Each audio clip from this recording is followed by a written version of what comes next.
Hey everybody, I really want to just talk really briefly about the comments that Whoopi Goldberg made on The View about the Holocaust.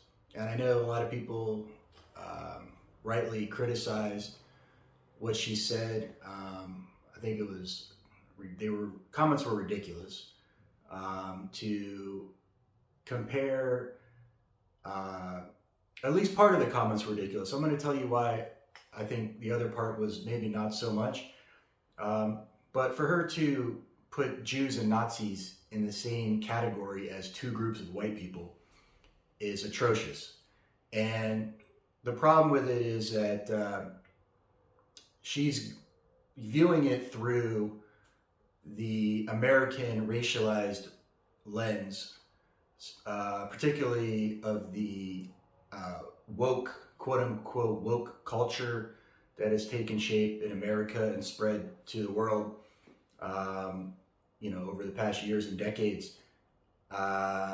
And it also, I think also Whoopi Goldberg is influenced by her upbringing in the African-American culture, whose experience with Jews in America was more of Jews as a white sort of ethnic group. But still, I understand in the context of how the German Nazis saw the Jews. They saw them as a inferior race, subhuman race of people that needed to be exterminated and wiped off the face of the earth. And they were very successful, mass murdering 6 million Jews, not just the Jews in Europe, but they also reached North Africa and the Middle East, and they wanted in total annihilation of the Jews all over the world. So those were ridiculous comments, and Whoopi apologized twice. I think she's getting a good education. I hope that she can convey some of what she's learned about how the Nazis saw the Jews as in a racial category, pseudoscientific racial category, but I hope she can convey that somewhat to maybe the African American community, who, there's been a historically tense relationship between blacks and Jews. But I just want to make a quick video because I want to just convey a little bit historically how, in ancient history, how the Jews saw themselves and why it's sort of problematic to use the social construct of race, because really, historically, Jews were not a race or a religion. The concepts of race and religion are really more developed in the West, specifically in a lot of ways by Western European Christians.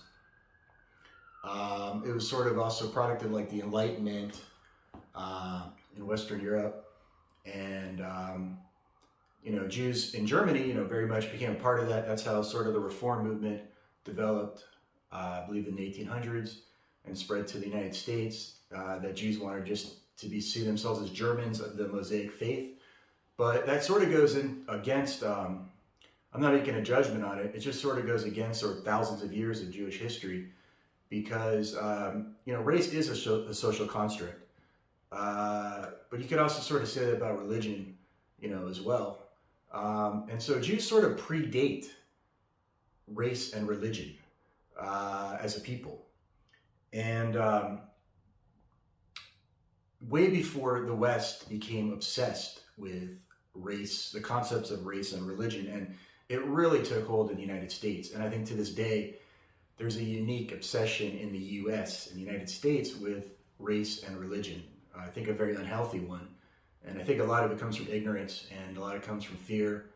And also America's history with slavery, its civil rights, the treatments of black people and minorities, including Jews, although Jews were successfully assimilated into white culture in many ways in the US.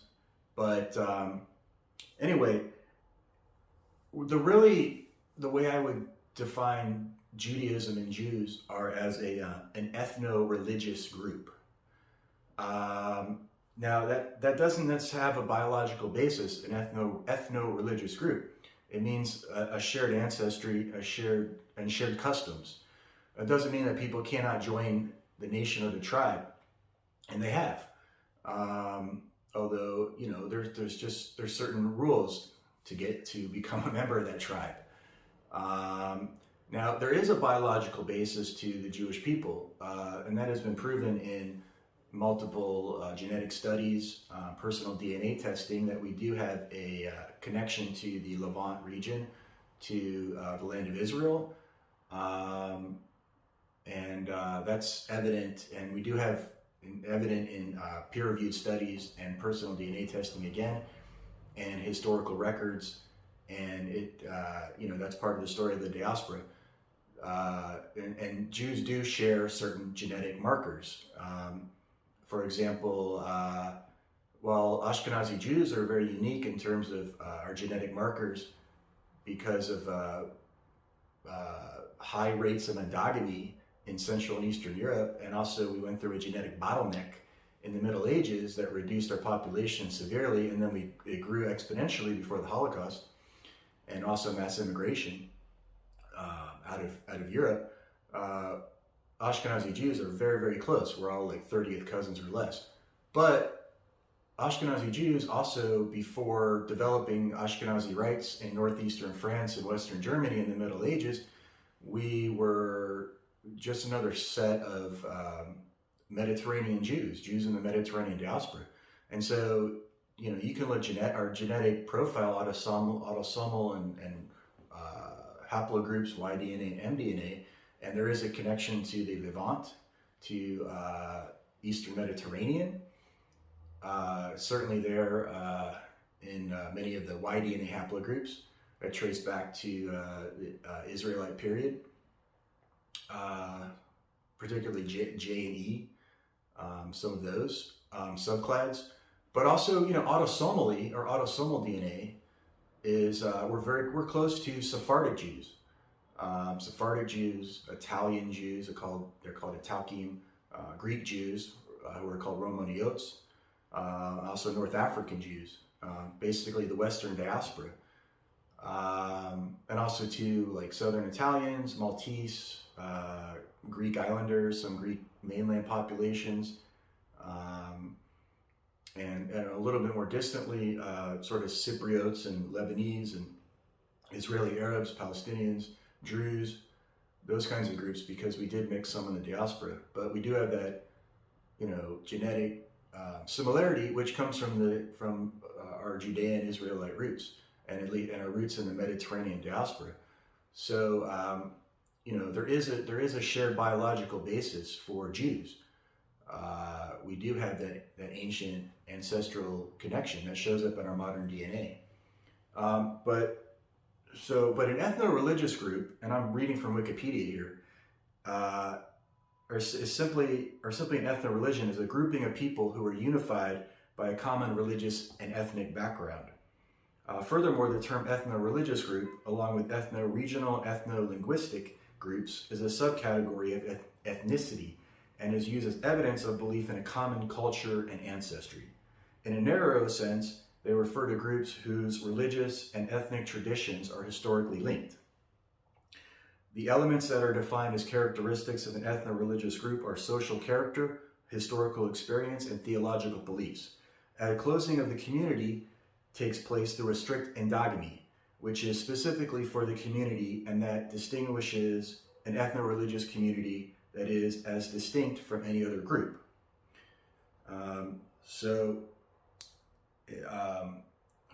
In general, ethno-religious communities define their ethnic identity not only by ancestral heritage nor simply by religious affiliation, but normally through a combination of both. An ethno-religious group has a shared history and a cultural tradition, which can be defined as religious of its own. In many cases, ethno-religious groups are ethno-cultural groups with a traditional ethnic religion. In other cases, ethno-religious groups begin as communities united by a common faith, which through endogamy developed cultural and ancestral ties.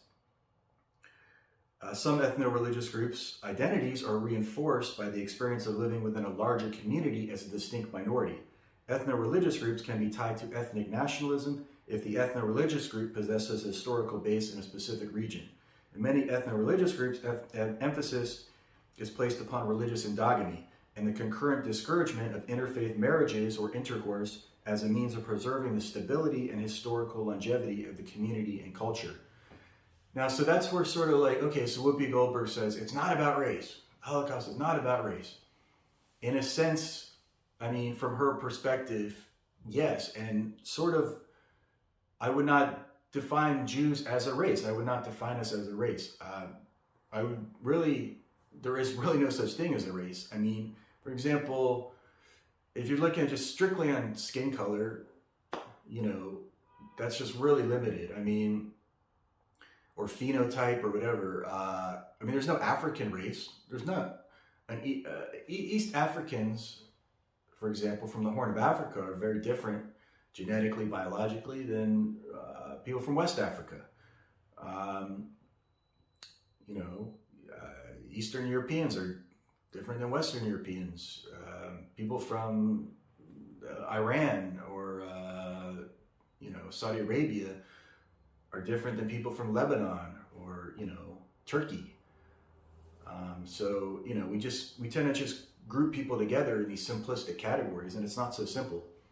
And so anyway, I just wanted to make the argument that really Jews are an ethno-religious group. Although some in the diaspora, such as the Reform movement, sort of, I think, more reject that. They have much higher rates of intermarriage and mixing. And also, it's sort of a product of the Enlightenment and sort of, not all Jews. I'm not speaking for all people who say that they're Jewish or all denominations, but I just think historically speaking, that's how really Jews saw themselves. And that's not much different than if you look at, and it's sort of like, so basically Jews are historically saw themselves, and other people saw them, other groups saw them more as like, sort of like a Middle Eastern tribal people, an ethno-religious group. So sort of Jews were sort of like, saw themselves as a nation, a people, a tribe, what the Greeks called ethnos, an ethnos. And that's sort of not much different than, so like you say, Luca, the Druze, the Druzy people, who they live in Israel, they live in Lebanon and Syria, and they're Abrahamic people and similar roots. And they see that they are sort of a good definition of ethno-religious group.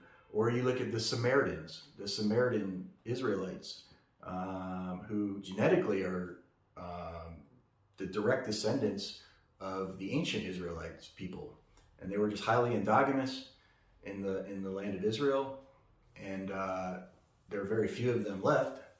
But and they did experience a diaspora, but not the kind of massive diaspora that the Jewish people experienced. And that shows up in their genetics too. The Samaritans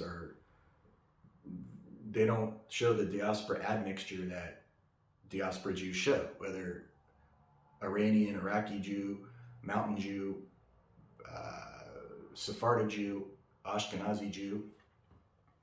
So, but they're Samaritans, Druze, two examples, Yazidis, example, Alawites, Copts in Egypt.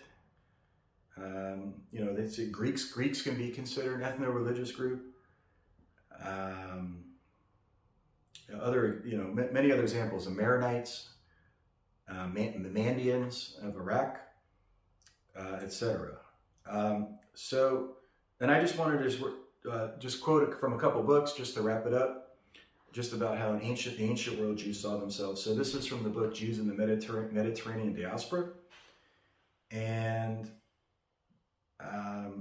so he writes that,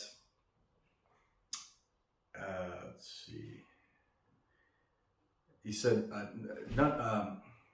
nonetheless, although such a distinction could now be made, the evidence indicates that it was ethnicity, precisely the combination of ancestry and custom, which was the core of Jewish identity in the diaspora. And then he goes on to write a little bit later in the chapter. Thus, with only occasional exceptions, all of the diaspora literature here analyzed, portrays Jews, past and present, as bound together by a common ethnicity. And then I just want to read a quick excerpt from a book called Paul the Missionary, Realities, Strategies, and Methods. And I'm just going to read this graph and then wrap up the video. On one end of the continuum were some Jews who had assimilated to Hellenistic culture to such a degree that they had abandoned most Jewish customs and whose Jewishness was not much more than a matter of Jewish lineage. On the other end of the continuum were proselytes, Gentiles who had converted to Judaism, who were Jews not by biological descent, but by a thorough re-socialization through which they acquired a new ethnicity in kinship and custom. The terms that diaspora Jews use to describe themselves include ethnos, people, nation, phylon, tribe, nation, genos, race, people by descent, and laos, people, distinguishing between homo ethnies or homo philoi, fellow nationals or people of the same race, and ethnies, allogenius or allophiloi, foreigners or people of other races. When political authorities challenged the rights of Jews to assemble, celebrate the Sabbath, or send money to Jerusalem, the Jews living in diaspora cities appealed to their right to practice their ancestral customs, to patria ethni, and to live in accordance with their ancestral laws, hoi petroi nemoi. So anyway, I just want to give a little perspective on that, and I really do see, historically at least, Jews more as a tribe, a Middle Eastern tribal people who experienced multiple diasporas, and a tribe, a nation, a people, an ethnos, in terms of what the Greeks would call it, an ethno-religion. And so I just want to try to give a little understanding. If you have any different opinions, please share them in the comments below. Thanks for watching.